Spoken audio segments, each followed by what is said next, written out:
Respiration discuss करते हैं, energy releasing process respiration.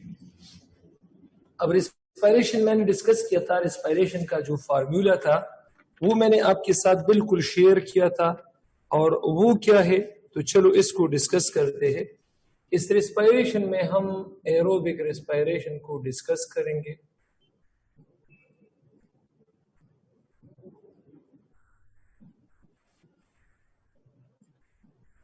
Aerobic respiration को, अब एरोबिक रेस्पायरेशन इसका फार्मूला कुछ इस तरह है, इसका रिएक्शन कुछ इस तरह है कि C6H12O6 एक ग्लूकोज मॉलिक्यूल 6 ऑक्सीजन की मौजूदगी में ये 6CO2 बनाता है, 6H2O बनाता है, और साथ में 36 ATP मॉलिक्यूल्स पैदा होते हैं। तो ये हमारे पास क्या चीज है, एरोबिक रेस्पायरेशन है। एरोबिक रेस्पायरेशन, तो एरोबिक रेस्पायरेशन का जो रिएक्शन है, it's not a simple reaction.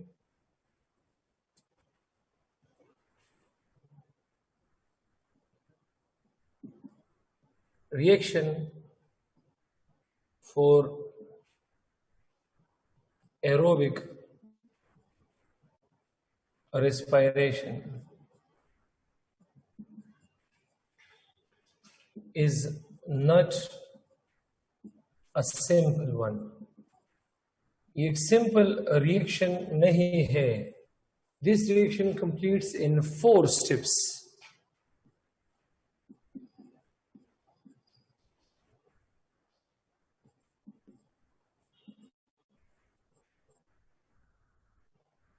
This reaction completes in 4 steps. ये रिएक्शन 4 स्टेप्स में कंप्लीट होता है. ये रिएक्शन 4 स्टेप्स में कंप्लीट होता है. तो चलिए इनको डिस्कस करते हैं. एक हमारे पास है ग्लाइकोलाइसिस.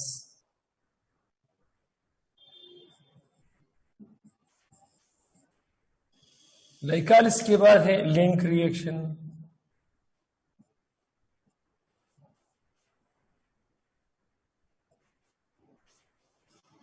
इस लिंक रिएक्शन के बाद है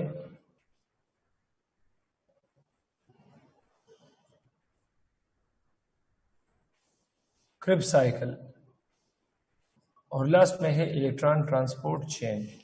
इस तरह. तो ये जो ग्लाइकोलाइसिस है, ये इसकी जो अकरेंस है ये किधर होता है, तो ये होता है साइटोसोल में. और ये बाकी जो 3 है ये होते हैं माइटोकॉन्ड्रिया में. ग्लाइकोलाइसिस ये साइटोसोल में होता है, साइटोसोल में. और बाकी जो 3 है हमारे पास, बाकी 3 ये हमारे पास लिंक रिएक्शन, क्रेब्स साइकिल, और ये जो इलेक्ट्रॉन ट्रांसपोर्ट चेन है, तो ये माइटोकॉन्ड्रिया में होते हैं.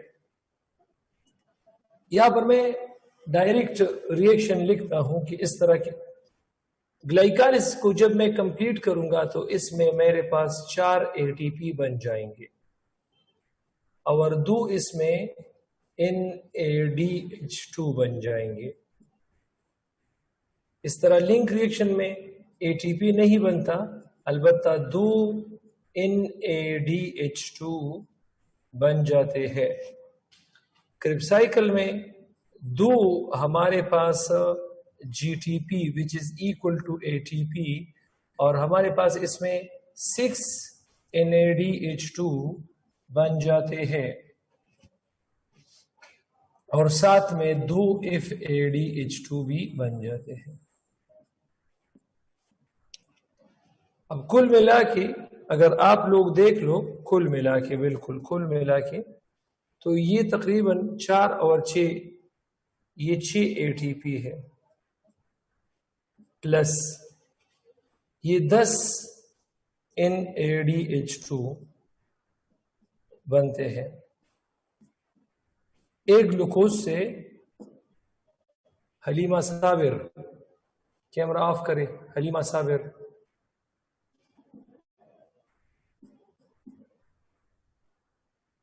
दो FADH2 इस तरह बनते हैं। तो एरोबिक रेस्पिरेशन में दो पाथवे है, दो पाथवे। एक को डायरेक्ट पाथवे कहते हैं, डायरेक्ट पाथवे कहते हैं, और दूसरे को इनडायरेक्ट पाथवे कहते हैं, इनडायरेक्ट पाथवे कहते हैं। एक को डायरेक्ट पाथवे और दूसरे को इनडायरेक्ट पाथवे कहते हैं। अब हमारे पास एक NADH2, एक NADH2, ये मैं आपको ETC में बताऊंगा, ये 3 ATP प्रोवाइड करता है। और जो एक FADH2 है, ये मैं आपको इलेक्ट्रॉन ट्रांसपोर्ट चेन में इंशाल्लाह समझाऊंगा, ये 2 ATP प्रोवाइड करता है। तब दो FAD है, तो ये 4 ATP हमें प्रोवाइड करेंगे। और ये जो हमारे पास 10 NADH2 है, तो मल्टीप्लाई 3, तो ये 30 ATP प्रोवाइड करते हैं। तो 4 ATP और 30 ATP 34, और ये 6 ATP है, 6 ATP। तो इसे 6 ATP plus 30 ATP, 36 plus 4 ATP, it equals to 40 ATP। तो कुल मिला के 40 ATP बनते हैं। किस चीज में? डायरेक्ट पाथवे में, डायरेक्ट पाथवे में। अब इनडायरेक्ट पाथवे क्या है? इनडायरेक्ट पाथवे हमारे पास ये है कि इसमें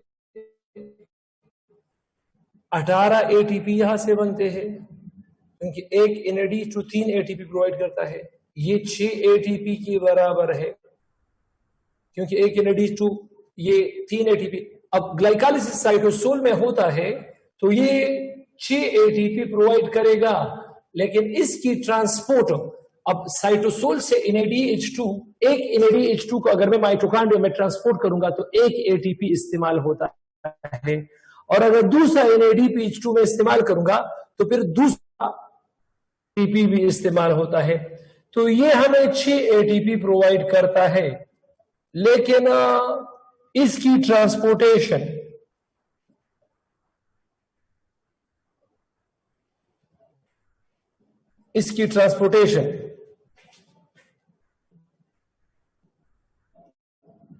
transport of 2 NADH2 of cytosol to mitochondria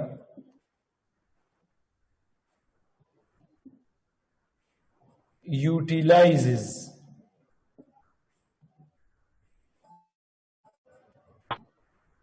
ATP। ये 2 ATP यूटिलाइज करता है, तो 6 ATP minus 2 ATP equals 4 ATP।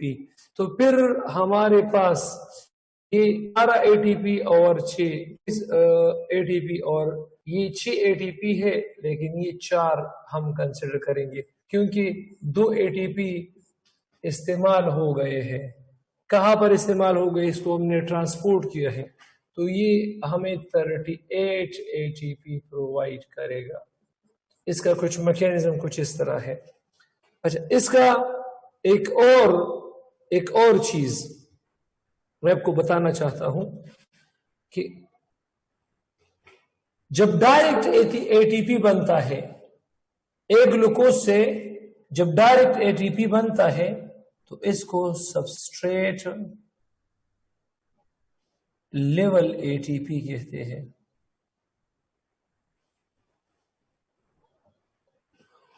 और अगर इन ADH2 और if ADH2 से ATP बनते हैं तो इसको ऑक्सीडेटिव ATP कहते हैं। ऑक्सीडेटिव ATP किसे कहते हैं? अगर ATP इन ADH2 और if ADH2 से हासिल होते हैं तो ये हमारे पास क्या चीज है? ये ऑक्सीडेटिव ATP है। तो ये पहले से मैंने कैलकुलेशन कर लिया है।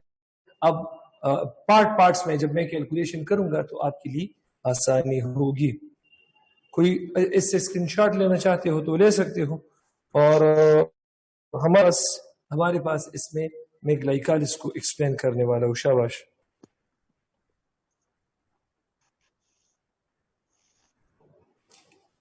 जी जी हुस्ना। वालेकुम सर। वालेकुम सलाम जी।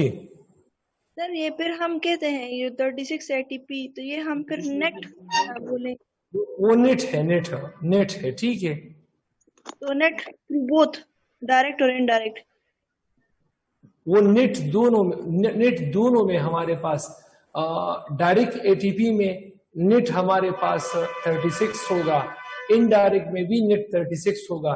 तो इसलिए मैंने यहां पर रिएक्शन में 36 लिखा है। सर तो डायरेक्ट में कैसे? डायरेक्ट में 38 नहीं होना चाहिए था अगर नहीं हम ना, नेट क्या अगर आप जिक्र करते हैं तो आपने तमाम एटीपी को जो इस्तेमाल हुए हैं मेंशन करना होगा। और सर ये सबस्ट्रेट लेवल ATP इस क्या मतलब कि directly formed from substrate, inorganic phosphate substrate से आएगा, ये मतलब है इसका? यस यस यस, ये NADH2 और FADH2 से हासिल ना होगा। क्लियर? Thank you sir. जी सर। Thank you. अच्छा, अब डिस्कस करते हैं इसमें ग्लाइकालिसिस।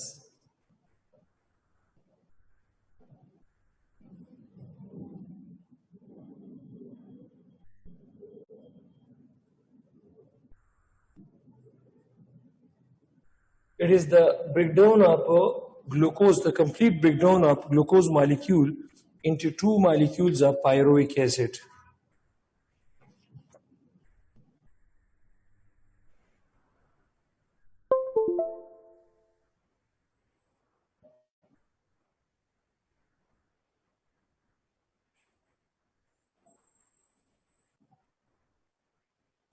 It is the complete breakdown of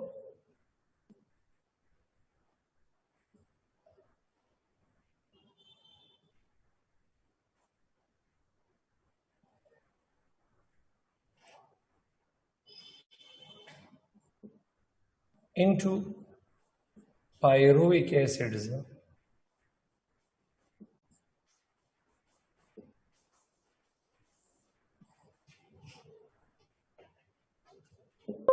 Glycolysis occurs in cytosol.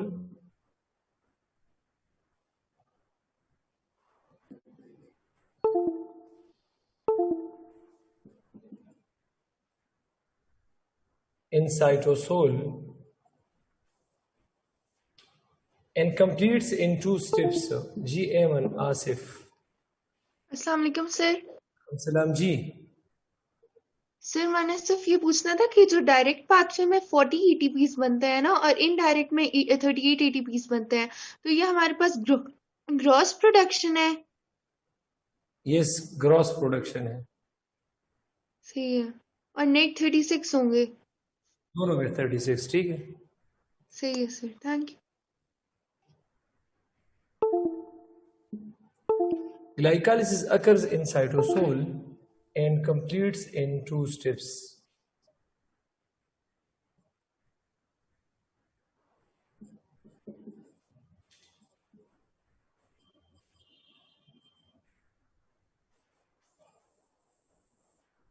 And it completes in how many steps?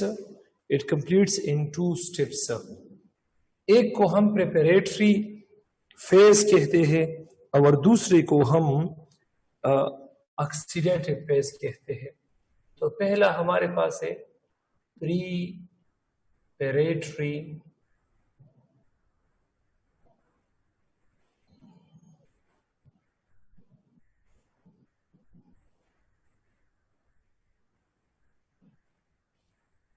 Preparatory phase कहते हैं, प्रिपेरेटरी फेज। तो प्रिपेरेटरी फेज में हमारे पास क्या चीज है? शाबाश। इसमें पहला रिएक्शन क्या है? हमारे पास एक ग्लूकोज है और उसके साथ एटीपी मिला है। तो एंजाइम्स है, एंजाइम्स, मुख्तलिफ एंजाइम्स है, और ये जो एंजाइम्स है हमारे पास, ये इस एटीपी को, इसमें फास्फेटेज एंजाइम भी है, ट्रांसफेरेज एंजाइम भी है, तो मैं इसमें एंजाइम्स लिखूंगा। इस एटीपी को एडीपी में कन्वर्ट करता है और इसका एक फास्फेट ग्लूकोज के पोजीशन नंबर 6 पे लगा लेता है, तो ग्लूकोज 6 फॉस्फेट बन जाता है।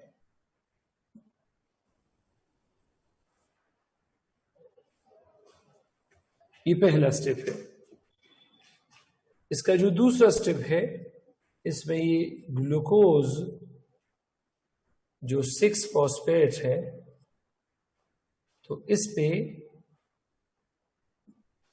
आइसोमेरेज एंजाइम एक्ट करके ग्लूकोज को फ्रक्टोज में कन्वर्ट करता है, फ्रक्टोज 6 फॉस्फेट बनाता है।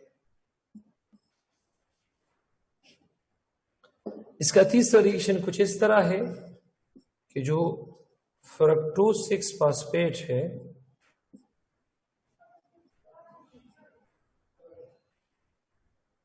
इसमें एटीपी मिल जाता है, तो एटीपी एडीपी बन जाता है। यहां पर भी एंजाइम्स है और यहां पर भी एंजाइम्स है, और वो एक एटीपी का फॉस्फेट ये फ्रक्टोज के कार्बन 1 के साथ कंपेयर होकर 1,6 फ्रक्टोज 1,6 फ्रक्टोज बाइफॉस्फेट बन जाता है।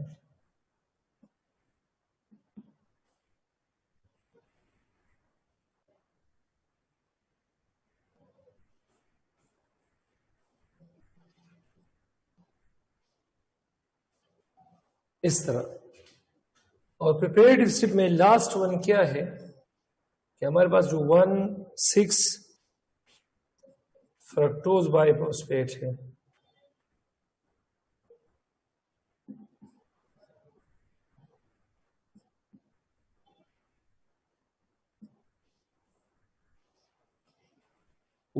फ्रक्टोज बाइफॉस्फेट, तो यहां पर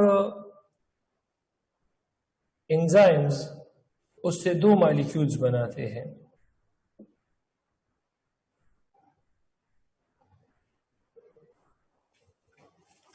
एंजाइम उसकी लाइसिस करता है और उसकी लाइसिस से 2 मॉलिक्यूल्स बन जाते हैं। एक को फास्फोग्लाइसिरल्डिहाइड PGAL कहते हैं और दूसरे को डाइहाइड्रोक्सी एसीटोन फास्फेट जो कि DAP है, DAP। एक को हम क्या कहते हैं? फास्फोग्लाइसिरल्डिहाइड, और दूसरे को हम DAP कहते हैं।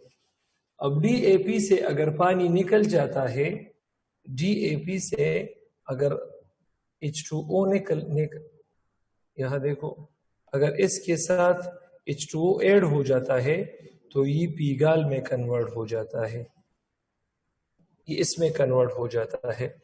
अब इसका स्ट्रक्चर जरा लिख लो। इसका फार्मूला है C6H12O13P2, इसका ये फार्मूला है। और इसका फार्मूला होगा C3H7O7P, और इसका फार्मूला होगा C3H5O6P, जो कल मैंने डार्क रिएक्शन में ये बनाया था। तो आई एम श्योर कि ये क्लियर होगा। ये हमारे पास प्रिपेरेटरी फेज है। प्रिपेरेटरी फेज को किस तरह डिफाइन करोगे? एक ग्लूकोज ले लोगे आप, उसके साथ 2 ATP लगा लो। ग्लूकोज पर मैंने 2 ATPs खर्च किए हैं और इससे मैंने बनाया है एक पीगाल का मॉलिक्यूल और दूसरा dihydroxy acetone phosphate. The formation of 1 PGAL and 1 DAP from 1 glucose by the use of 2 ATP, तो इसको प्रिपरेटिव फेज ऑफ ग्लाइकोलाइसिस कहते हैं। इसमें 2 ATP यूज होते हैं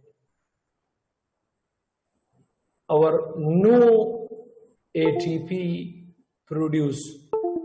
एक भी ATP यहां पर पैदा नहीं हुआ है। स्क्रीनशॉट अगर लेना चाहते हो तो ले सकते हो, क्वेश्चन करना चाहते हो तो कर सकते हो, नहीं तो मैं ऑक्सीडेटिव फेज ऑफ ग्लाइकोलाइसिस को डिस्कस करने वाला हूं।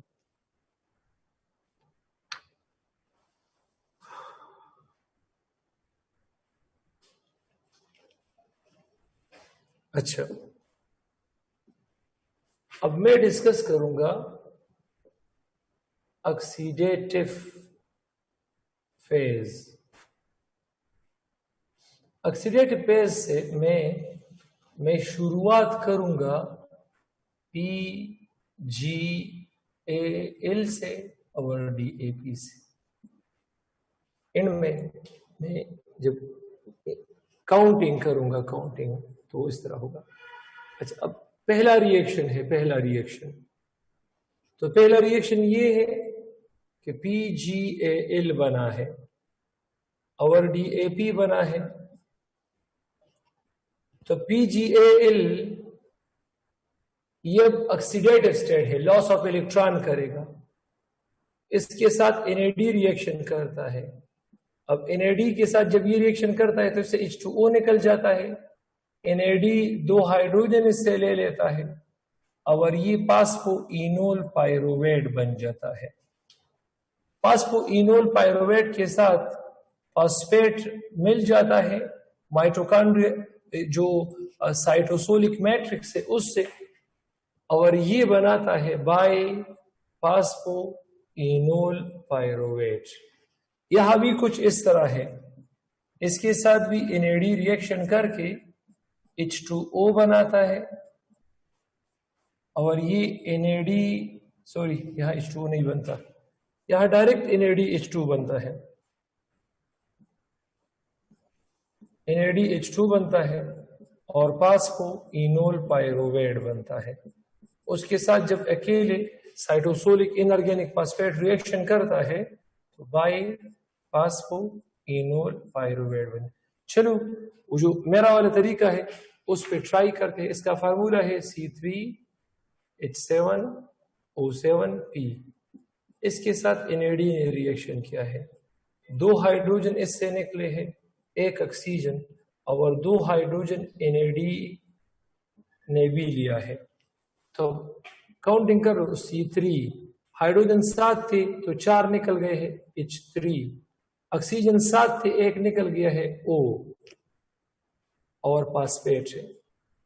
इसके साथ ये दूसरा फास्फेट रिएक्शन करके C3H3O6P2। यहां भी कुछ इस तरह का सीन है। C3H5O6P, इसके साथ NAD ने रिएक्शन किया है। अब NAD ने उससे 2 हाइड्रोजन को ले लिए है, तो NAD ने NADH2 बनाया है।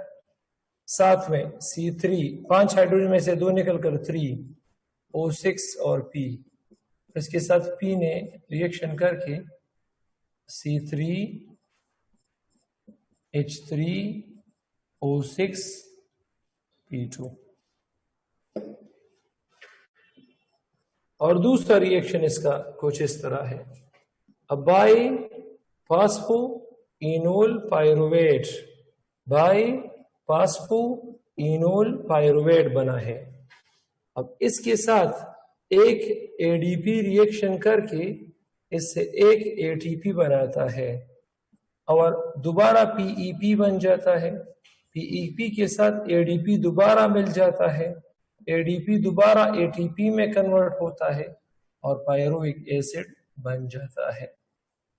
अगेन रिपीट को देखो, बाईपास को इनोल पायरुवेट के साथ एडीपी रिएक्शन करके उससे एक फास्फेट हासिल करके एटीपी, और ये खुद फास्फोइनोल पायरुवेट उसके साथ एडीपी दोबारा रिएक्शन करके उससे वो फास्फेट भी ले लेता है, तो एटीपी और पायरुवेट। इसका फार्मूला है C3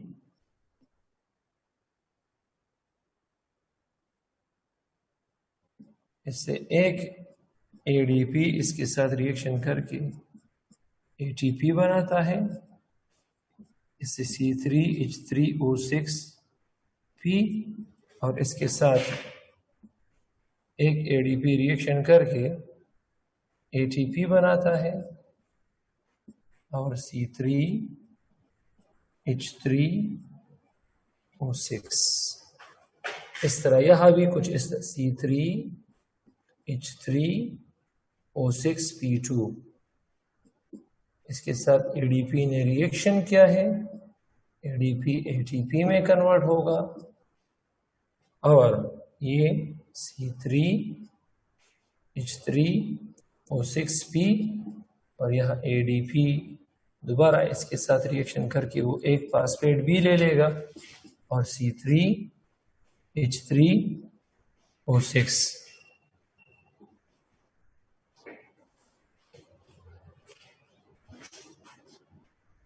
एक मिनट बेटा आप वेट कीजिएगा।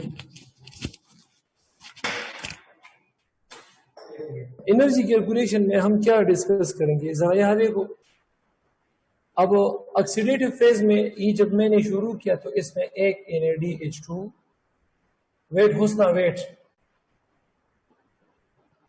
अच्छा क्या मसला है। अब एनर्जी कैलकुलेशन करो फिर आप क्वेश्चन पूछो।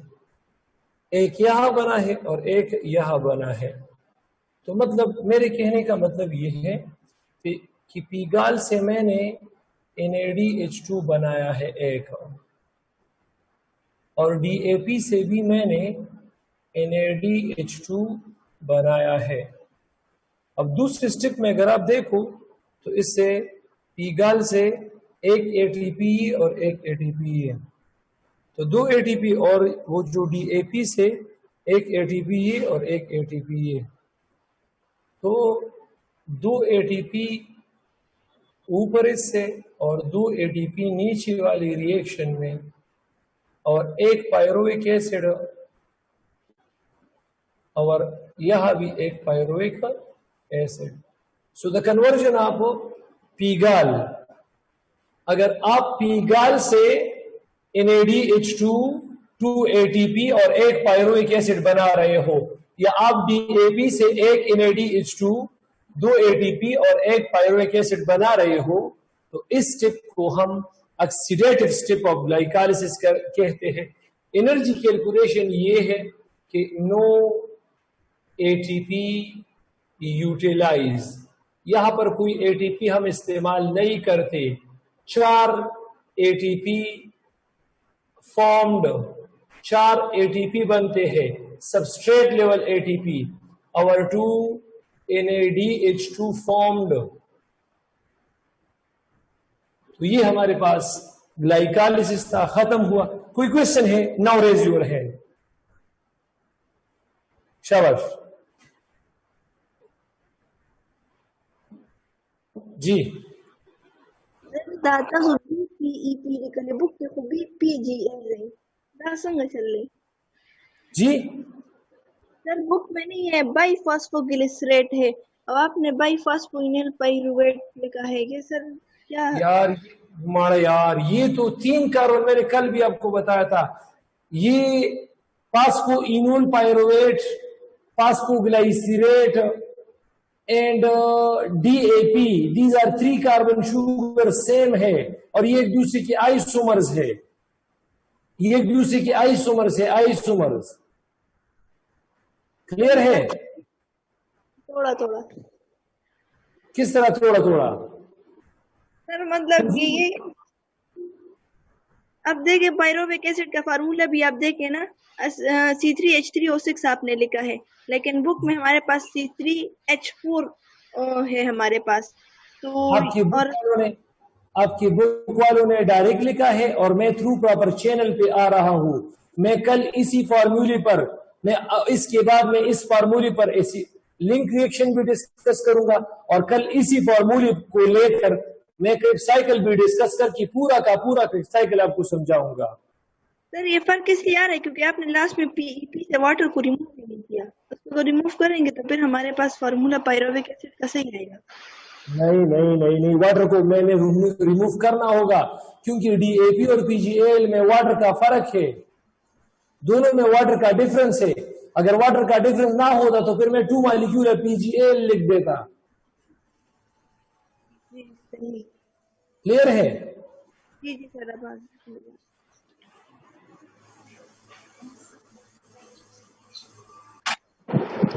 सर अस्सलाम वालेकुम। वालेकुम सलाम जी।